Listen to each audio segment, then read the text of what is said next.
Today we're going to talk about how you can take a Micrologix 1100 or 1400 PLC and control a PowerFlex 525 drive. And we're going to start in a new copy of RSLogix 500. And I'm going to go find a 1766, and I have a Series A PLC. I'm going to click OK. And we're going to actually need to do 3 messages here. And I know a lot of you are getting ready to say, well, I don't like that you're even doing this video, because if you pull the Ethernet plug out, you can't get a stop command to it to actually stop. Yeah, we can. So this is a documented way we can do it from Rockwell, and that includes the timeout that if the communications faults, our motor will stop. Because a lot of you, even when I was putting out that I was going to do this video, are like, well, I don't think that's safe. Well, now, if we're going to talk about safety, if we're truly talking about safety, we are talking about these safe torque off terminals. That is safety. But this is a procedure that Rockwell has. So that's what we're going to follow today. So first thing we're going to do is we're going to bring down a new rung, and we're going to go to our timer counter tab and bring down a TON. And I'm going to get T finger :0. Then I'm going to call this my power up delay. And I'm going to make its time base a thousandths of a second. And I'm going to make its preset 5 seconds. Now, I got to be honest, we're going to need to put some additional code, and it's going to be very dependent on your application on this. And let's talk about why. Because this PLC will be booted up. I mean, this is a fast booting PLC. I kind of missed this part. Is this PLC is probably booted up in 5 seconds. But this managed Ethernet switch, those take longer to boot up. So we're probably in the minute range. So we're going to need something here. And I think I just came up with what we should do. So we look at this right now. If we just put it this way, it's going to power up and start timing. In fact, yes. So we're going to leave this one just like this. And we're actually going to bring another rung down to handle our reset of this timer. And I can see that we're going to need 2 resets. So first I'm going to go to the timer counter category, and I'm going to bring our reset down. And then we're going to reset T4:0. And I'm going to reset it 1 on our first pass. So we're going to just bring down and go look for a 1.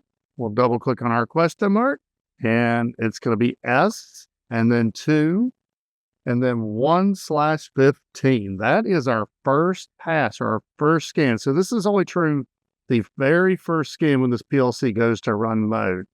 Now we're also going to need a reset based on some error bit. And before we can get that error bit, we need to put our message instruction in. So let's bring down another new rung. And in this case, we're going to go look for a 1 at this power up delay. So T4:0.DN. So once that is done, then we are going to do a message instruction. So we're going to go to the input output category and bring down an MSG instruction. And notice we don't have any instructions for our M's over here. So we're going to need to make one. So we're just going to type MG. And then the next available data type over here is 9. So this is going to be MG9:0. And I'm going to call this write timeout on power. And so for a lot of you that were like, well, it doesn't time out. Well, yeah, we can set the timeout on this before we ever let this control it. And then the first thing we need to do is we need to set our channel, which, speaking of channel, I realized I just forgot to set our Ethernet configuration. So as soon as we get to this dialog box, we're going to go do it. But our Ethernet is channel 1. So we're going to select it. And then we are going to do a 500 CPU write. And we're going to use N7:0. That's going to be the address in our PLC. Our size and elements will be 1. And then we need the data table address to send it to. So what the PowerFlex can do is it can emulate a Slick 500, and then it has data table addresses for all these. And this one is N42:3. And then we need a routing information file, and that's an RI file. Well, we don't have any RI files yet. Now, I didn't hit the verify button. So right now it looks like 9 is available, but remember we use 9 right here for this MG09. So we're going to type RI10:0, and then we're going to go to our multi-hop tab. And this is, where is this PowerFlex? Now, if you're using our default trainer, it is 192.168.1.12. Now, on my setup, I actually have this on 20.12, and we're done with that part. Now, let's do 2 things, just so we see what happens when we hit the verify button. Right now, we just typed a bunch of words, and we have a lot of errors. This paper with the computer will verify the whole project, and it's also going to add these data tables for us. So we could right-click here in New and go do all that, but if we just hit the verify, it did it for us, and it also showed that we have a warning of a shorted leg. And I know that I stuck that there because I knew I was going to need something a second. But also, we need to go configure our Ethernet before we forget and accidentally download a project with boot P enabled. So I'm going to open up my channel configuration, and I'm going to go to channel 1. And by default, boot P is enabled. We're going to uncheck that box, and then we're going to enter our IP address. And if you're using our PLC trainer, it is 192.168.1.10. Now, this particular one that I'm using is actually on 20 and 43. And then our subnet will be 255.255.255.0. And you won't need a gateway address. I do have a gateway address on mine, though. And so if nobody's told you anything to put here, just leave it all at zeros. There we go. So that'll fix that so we don't accidentally download without a IP address in it. And then, yeah, we need to fix this shorted branch. Now, here's what's going to happen here is we have this 5-second power delay, and then it's going to fire this message. Now, I promise you that Ethernet switch is not going to be powered up in 5 seconds, and we're going to get an error bit, this ER bit right here. Well, if that error bit happens, we want to reset this timer, which is going to make this go false. It'll wait 5 seconds and it'll do it again. And it's just going to keep doing that until that Ethernet switch gets powered up and whatever else is between our Micrologix and our PowerFlex 525. So now let's go to our user tab. We're going to go look for our 1 down, and we're going to get MG9:0.ER. And that should take care of that. That also should take care of our warning down here. And it does. Now, as I look at this, I realize this isn't going to quite work the way I wanted it to. Because let's just think through it here. If we get an error here, that's going to put a 1 in the error box.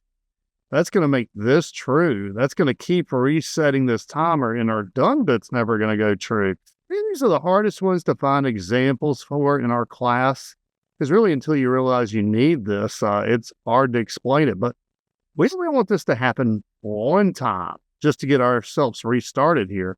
And in those cases, we do need a 1-shot bit. So we're going to go to the big category, and we're going to bring down an ONS right here.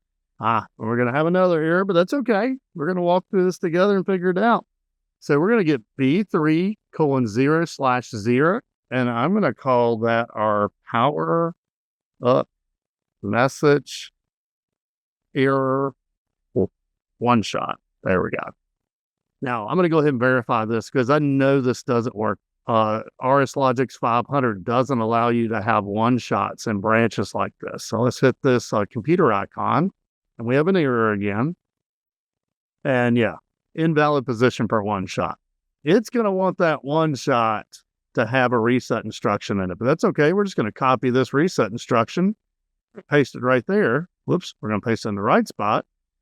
And so we have 2 resets. There's nothing illegal about this. You can have 20 resets if you want. But that gets it where the 1-shot has an output on it. We hit the verify button, and that gets that going.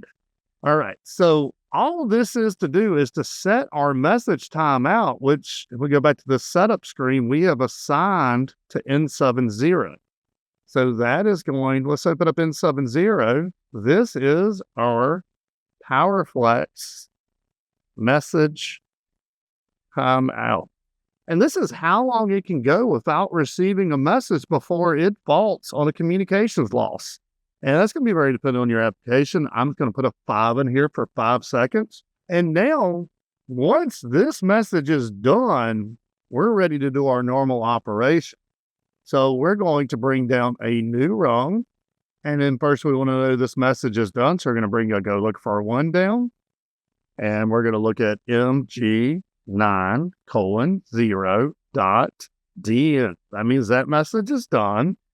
And then we're going to do a basic sample rate timer. And we have done this in many videos, and I'll make sure there's a playlist at the end that includes an explanation of this. But what we're going to do is we're going to go look for a 0 down. Then we're going to go to the timer counter category, and we're going to bring a TON down. And this one will be T4:1, which is our next available one. And I'm going to call this my sample rate. And I'm going to make its time base 1,000. And we'll make it 1,000 seconds. So that would be a 1 second update on the PowerFlex. Now, if you want a 1/10 of a second, you would just make this 100. So whenever this timer is done, we're going to want to reset it. We're going to actually use this T4:1 to do that. So we're just going to go right here, T4:1.DN. Because when this hits 100, the done bit will be set to a 1. This is looking for a 0, so it'll go false. And here's why I love that we understand false instructions do things. A false TON writes a 0 to everything but its preset value. All right, so now we can bring another new rung down, and we can bring a go look for a 1 down for this T4:1, which actually we have it here. If you didn't know it, you can click it like up here if it's what you're looking for. And we're going to just try to aim right for those squares and drop the right thing. And we're going to go to our input-output category and bring down a MSG message instruction. We've already used MG9:0, so this will be MG9:1. And this is going to be our logic command and reference. So what we use this for is to actually tell the drive to start and to tell it what speed to run. And so we're going to select an integral 1, that is our Ethernet channel. And in this case, we're going to do a 500 CPU write because we're going to tell this drive to run. Now, this one can get a little tricky because you don't really get a selector here, but make sure you don't overlap with your data. So if we go here and we click the usage, we've only used N7:0 according to this. I want to be really careful here, but I know that N7:1 is available. It's the only one I've used, and this is one reason I tell y'all to make sure you label as you're doing this. So our next available is N7:1. So we're going to type N7:1. And then for our size, we're going to put 3.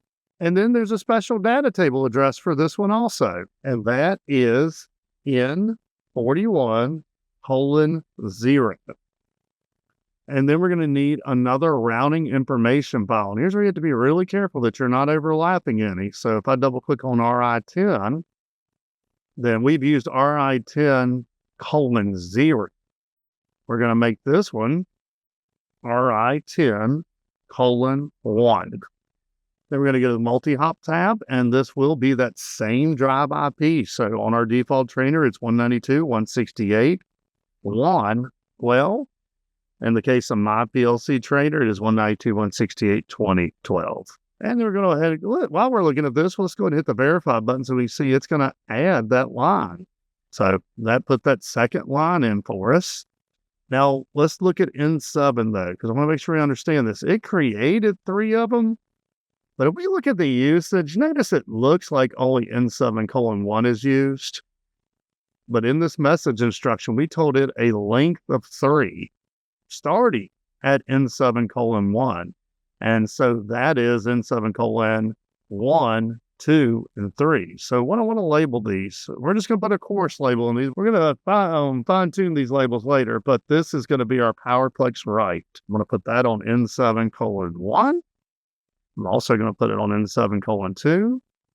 And I'm going to put it on N7:3.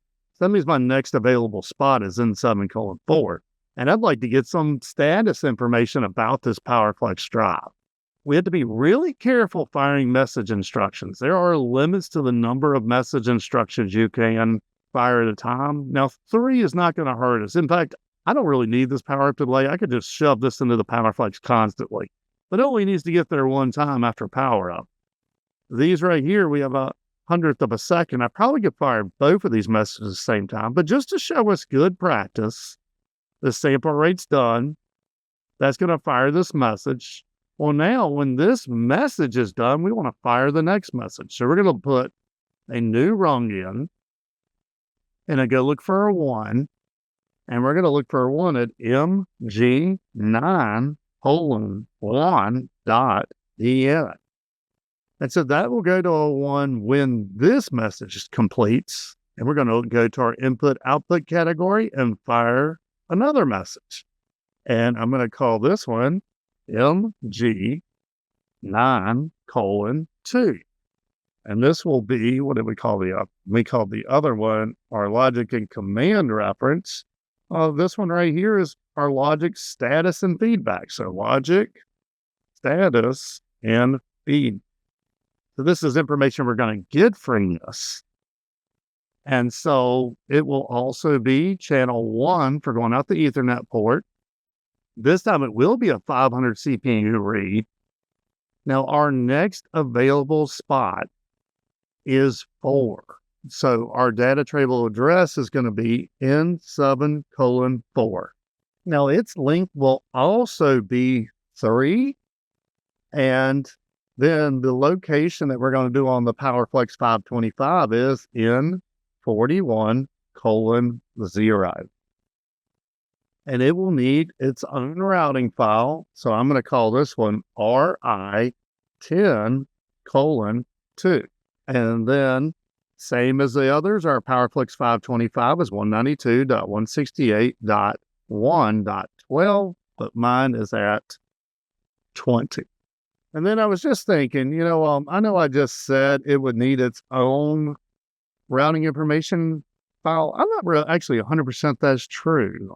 Now, I'm not going to do this in this video. You're more than welcome to experiment later, but I was just thinking is all these are the same, and this supposedly is just the pathway to get to the other. In fact, let me go and hit the verify button. That way we can see that. Yeah, they're all the same, but even then, I'm not really sure about that. So I want to make 3 separate ones because I don't want any unplanned learning opportunities. But that should get us there. Now, we got a little bit of setup to do with our PowerFlex 525, and there are some parameters that your drive ships with if you have our trainer. I want us to talk through them. Now, we can't connect to our drive with RSLogix 500, but we can with Connected Components Workbench, which is also free. So I have videos on how you can download and install this for free. This is for the Micro 850 PLC, the PowerFlexes, and the PanelView 800s, along with a few other items. You go File, Discover, and then I'm going to go find my PowerFlex 525, and it is right there. And I'm going to click OK. And this will allow you to view the parameters in the PowerFlex 525. And I want to show you a few that are set in your drive if you purchase our trainer that, once you know they're there, but they have been changed from the defaults. And we're actually using those in this video. So if we go down, the 2 big parameters you need is P46 and P47. So P46 with a value of 5 takes the control of the start source over Ethernet IP. And that is actually what we're going to be interfacing with this logic command and reference. The command ones are P46. And then the reference one is P47. So that is already set to 15. So if you don't have those set, then set them in your drive. Also, if you don't have Connected Components Workbench, then all you got to do is hit the escape key. That's going to get the 1 flashing. You hit it again. This is actually a B, not a 6. But that gets that flashing. And now I can go up to my Ps, hit enter, and I can go up to 46. That's at 5. 47's at 15. And those are the only ones we need for this video. There are a few others that are changed, but they aren't important until the next video.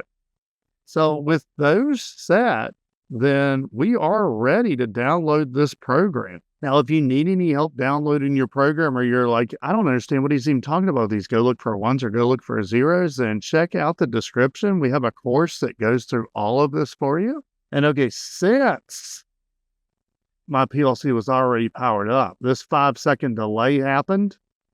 We didn't actually get the error because our Ethernet switch was already powered up.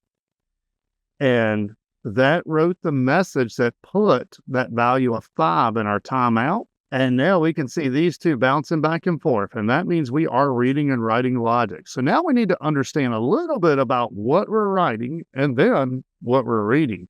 So if we just look at N7, we see we're getting some data here. And we're going to dig through that in just a second. And we'll come back and look at what this is actually doing in a second. But I know everybody wants to get their drive started. That is in this first cell here, this PowerFlex write.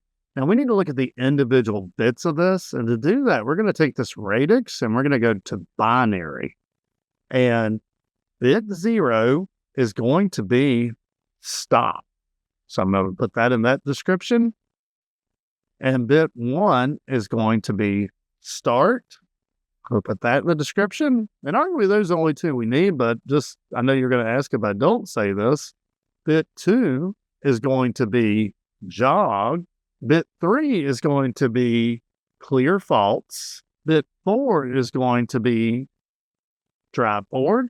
And bit 5 is going to be drive reverse. But all we're going to use is these first two. Now, the way this works is you put a 1 in it, it'll start it. If you put a 1 in it, it'll stop it. And they are kind of built in one shot. So if I put a 1 here, in fact, let me get where. In fact, yeah, we should make this where we can see a little bit of stuff because we know we got some data happening down here also. So actually, no, let's go ahead and we're going to add a new rung. Now, you may have to go offline if you have the free version of RSLogix 500, but I have the paid version, so I'm going to bring a new rung down. You can do this offline and just re-download your program if you need to. And we are going to go for N7:1.0. That is that stop command. And then we're going to put an output energize. And we're actually going for that same tag. That's just exposing this out where you can see what they're doing. And I'm going to copy and paste that rung. We're going to put a 1 here, and we're going to put a 1 here. That way we have our start and our stop. I'm going to highlight those two rungs. And we'll put those in. Okay, so mainly I want you to be able to see this in its native decimal format. All right, so this one, that has our start and stop commands. Number 3, that is our commanded speed reference in hertz. So I'm going to put commanded frequency. And that is the frequency times 100. So if I want this to run at 30 hertz, I'm going to put in 3000. Mainly I want you to see what happens when we right click, not the stop bit, but the start bit. So we're going to right click, toggle, and we see this number going up right here. And it's going to go up and it's going to stop at 30. So this is our current speed in hertz. And then we saw some changes here. So now we're going to right click and notice when we toggle the start bit off, it keeps running. It needs a 1 in the stop bit. We'll toggle it on. And we see that code there changed. And we'll toggle that back off. So let's look into here and let's detail this one out now. So I'm going to go back to binary and we're on number 4. And here is 4 right here. So we want to detail this out a little bit. And so this one is drive ready. This one is drive active. Then number 3, we're going to skip over that one. Number 3 is going to be drive forward. Actually, these are inputs. That's not really clear. Let's put this as drive running forward. Number 4 is drive running reverse. And then number 7 is drive faulted, and number 8 is drive at speed. Those are the main ones that you'll usually be concerned with. And so now let's see how a couple things work here. Is first, we wouldn't want this really like this. I'm going to show you the really super easy way that you usually see this in programs. And it's funny, I talk to my students about this all the time. And when I finally give them their answer, they're like, that is way too obvious. So what a lot of people do when they're starting out is they want to put a bunch of code here of when they want their motor to start. They want to put a bunch of code here of when they want their motor to stop. And I always tell them, the issue with doing that is when we go to troubleshoot it, you're making it really complicated because do I need to look at this rung or do I need to look at this rung? Now, the real easy way to do this, and the number one way I see this done, is we're going to start a rung edit here on our stop rung. And you may have to go offline and do this if you don't have the paid version. That's cool. Is we're going to right-click this instruction, change instruction type to an XIO, which is a go look for a 0. Now we're going to change this to a 1. And that way we're going to stop this drive whenever we're not starting the drive. And that is a real key that I like to see on it. Now let's go ahead and drag a few other things down here just to help make this easier on you. Is the other one we really want out there is this commanded frequency that's N7:3. And so we can simply bring a move instruction down and we're going to move N7:3 to N7:3. And that won't do anything. It's just going to make it where we can see it. And so we'll put those into our PLC. And that just makes it where now I can change this to 1500. That's going to be 15 hertz. I can right click our start and we can toggle bit. That starts our drive. Now let me change the radix back over here because I didn't actually put the feedback back. But there you go. There's your current speed in hertz. It's 15. And now we can right click start, toggle bit.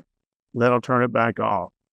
Now, the other big concern that a lot of you had, even when I said I was going to make this video, was it won't stop if it can't get the stop command to it. Well, let me show you it does. We're going to right click and we are going to start our motor again. And then I'm going to go over here and I'm going to pull this off. I'm going to pull my Ethernet cable out and our drive faults after whatever we set our timeout for. And I have an F073 ENet loss. Now, there's another really cool feature that we can leverage about our PowerFlex 525, and that is the data links that we can get out of it. So using those, we can pass unique data points through the PLC. And one that I love to pass through the PLC is the analog inputs. So let's say we have a PLC and we don't have an analog point, or we don't have the right type of analog point, or we're just maxed out on our analog points. Your PowerFlex 525 has a 0 to 10 volt input and a 4 to 20 milliamp input, and actually a 4 to 20 milliamp output. And we can control these with our PLC. And I've created this playlist right here with that video and several others to help you out.